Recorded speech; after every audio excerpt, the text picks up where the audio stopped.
I've just been away on holiday and I've come back, but I'll tell you what, while I was out there, I did some photography. No surprises, but I used a lot of bracketing. I was taking a lot of sunset photos. I was doing a lot of stuff where I didn't necessarily want to have silhouettes. I wanted to have options when I got back for editing. And you know what? I reckon that's going to make a good tutorial Tuesday, because if I'm not mistaken, it's Tuesday. And that means it's tutorial time, because this is Tutorial Tuesday.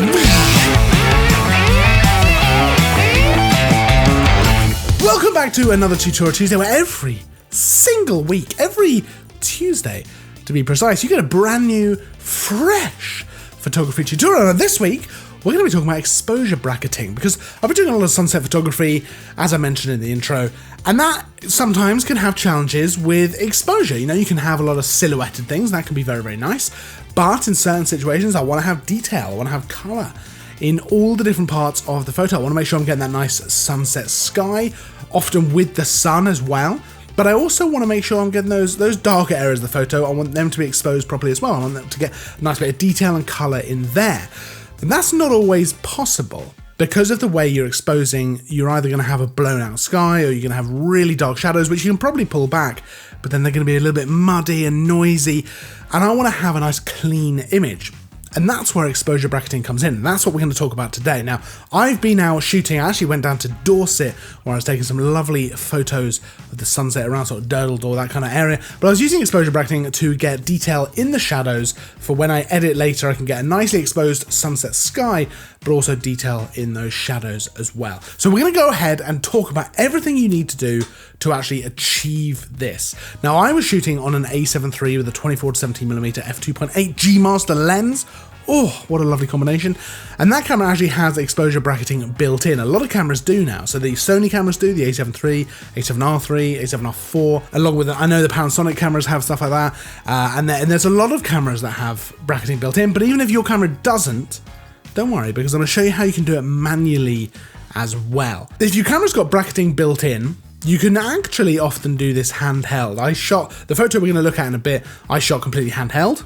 That was no worries, but if your camera doesn't have bracketing built in, then realistically you're going to want to have a tripod. And to be honest, if you can take a tripod, if you can use a tripod, that's generally recommended because you're going to get better results. I didn't use a tripod because I couldn't be bothered to carry it.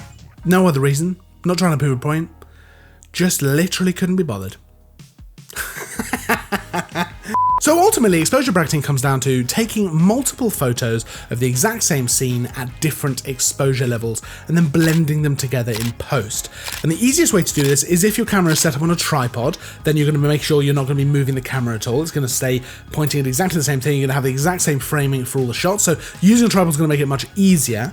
Now, if you've got bracketing in your camera, like the Sony A7 III, you can go ahead and select that mode. You can do 3 images, you can do 5 images, you can do 9 images. You just have to make sure that you've got enough of a difference. You want to have one image exposed kind of in the middle, so exposed as best you can as a starting point.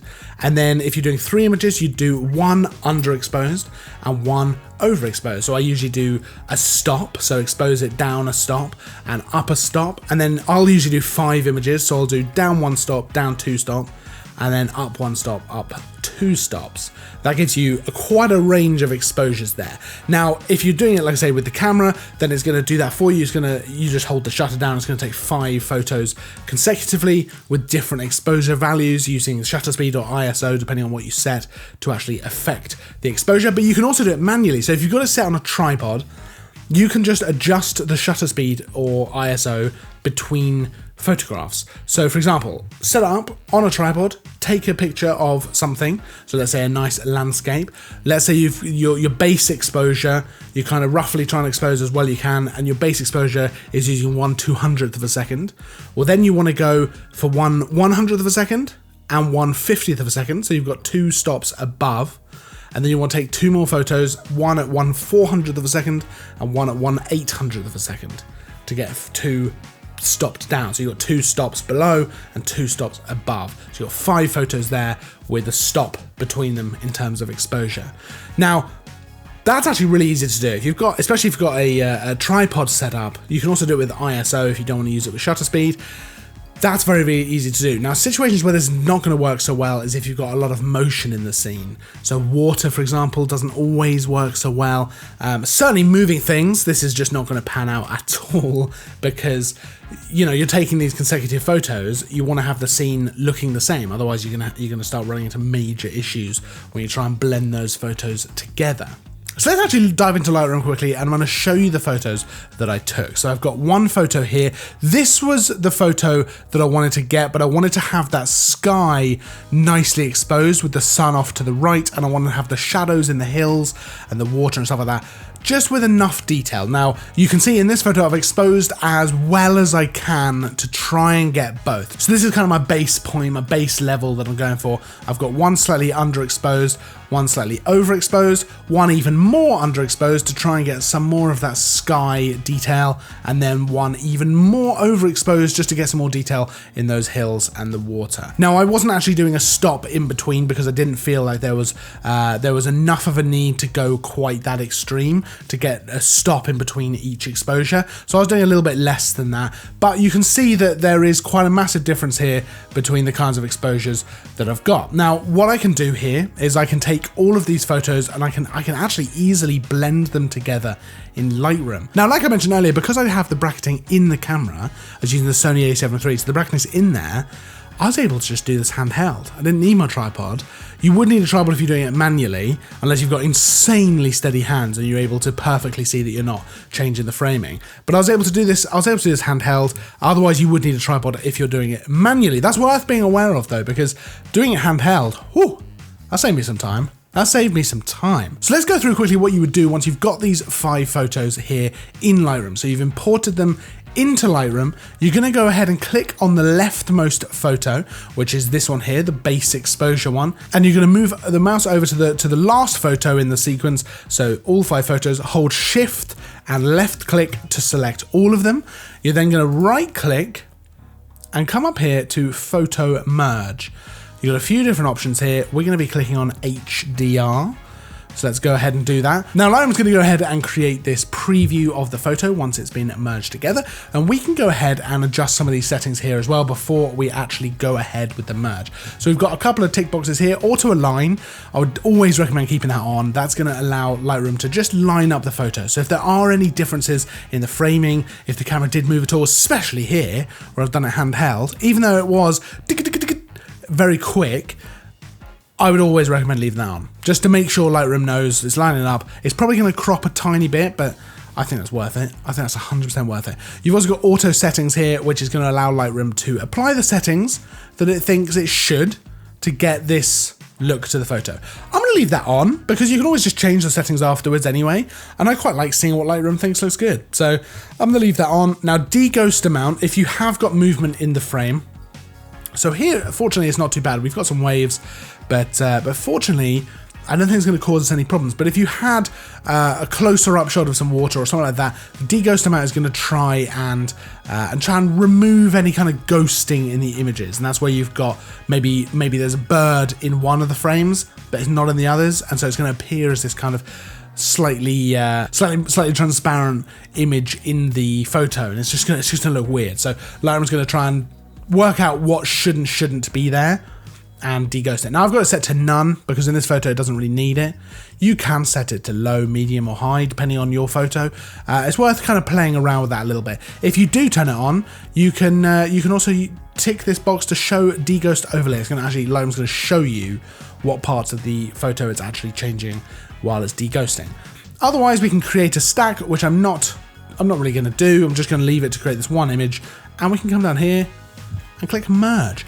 Lightroom's going to go ahead and create this HDR photo, so we're going to merge them all together, and yep, there we are. We are left with this photo. Now, because all of the photos we took before are raw photos, this merged photo is also a raw photo, which is very, very useful. It means that we can do all kinds of things to it.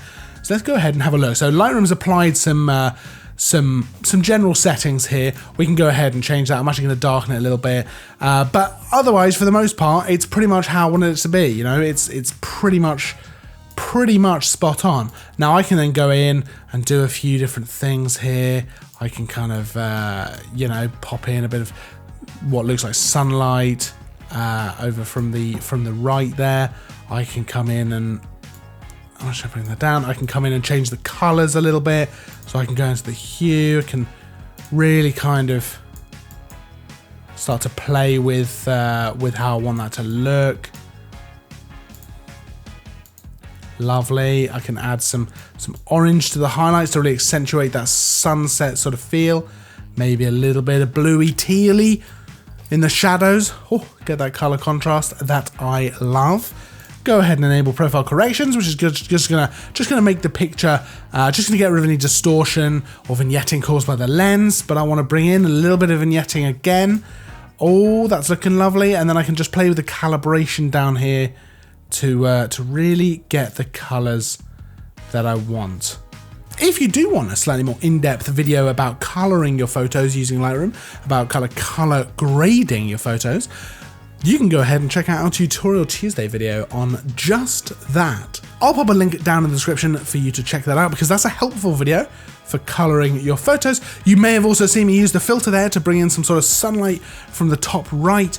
You can also watch our tutorial video about using filters in Lightroom. I'll pop a link down in the description as well, but it probably at this point is worth checking out our Tutorial Tuesday playlist for all your tutorial needs.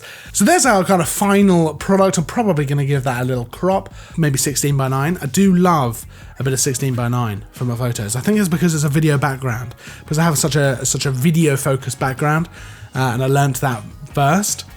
I think that's why I like my photos nice and kind of wide, which is a shame because Instagram, it's all about vertical, isn't it? But oh, I do love a nice wide photo. And then I might get that printed up, who knows? So that's how powerful exposure bracketing can be. Now, it's generally best used in situations where you've got a very high contrast scene. So you've got very darks and very bright kind of highlight parts to your photos as well. So it doesn't have to just be sunset. Sunset works very well because oftentimes you'll have a very silhouetted foreground. Maybe you've got something in the foreground that you're photographing with the sunset behind, and that's going to be silhouetted. And maybe you don't want it to be silhouetted. Silhouettes can look great. Maybe we'll do a video on silhouettes, but in some cases you don't want to have that. In some cases you want to have the detail. Similarly though, that can also work in really high, harsh sun situations. So middle of the day, taking a photo of something, you can use exposure bracketing to make sure that you're getting those harsh shadows, make sure you're getting all the detail in there, and in those incredibly bright highlights. It can be really useful then. And of course, a time when it is super useful is when taking interior photos. So architectural photos inside, or any photo really indoors where you've got windows and stuff like that, where the light outside is going to be super bright and the light inside is not so much, and you want to make sure you're getting detail inside, but you don't want it to be completely blown out windows. You want to have some detail out there as well. Sometimes it can be crazy and it can just look awful because it's so obviously HDR. And it's just too much, but with a little subtlety and just taking care about what you're doing, it can look so good, and you can just really enhance your photos. Especially, like I say, if you're in a high contrast situation, you're really going to benefit from this. Now, I hope you found this helpful. If you do have any questions about any of this, any of the equipment, any of the techniques, anything at all, pop them down in the comments.